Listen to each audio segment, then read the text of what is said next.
तुमच्या घरात लहान मुलं आहे का? अगदी 2 ते 7 वर्षापर्यंत त्यांच्यासाठी खास ही रेसिपी आहे, खूप पौष्टिक आहे।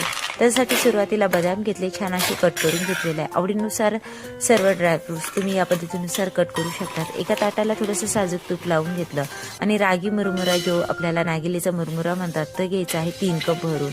अगदी कुरकुरीत होईपर्यंत आपल्याला भाजून घ्यायचं आहे 5 मिनिटासाठी। लगेचच 1 चमचा साजूक तूप घालून सर्व ड्रायफ्रुट्स असे परतून घ्यायचे खरपूस आणि त्या ताटामध्ये छान पसरून घ्यायचे। त्यावरून थोडंसं अगदी पिस्ता टाकायचा। 1 कप गूळ घ्यायचा, कढाईमध्ये 1 चमचा पाणी घालायचं, त्या गुळाचा छान असा पाक होईपर्यंत आपल्याला करून घ्यायचा आहे। पाक परफेक्ट होण्यासाठी एका प्लेटीत पाणी घ्यायचं आणि असा कचकन काचेसारखा आवाज येईल यानुसार आपल्याला पाक तयार करून घ्यायचा आहे। लगेचच त्यामध्ये कुरमुरा आपल्याला मिक्स करून घ्यायचा आहे।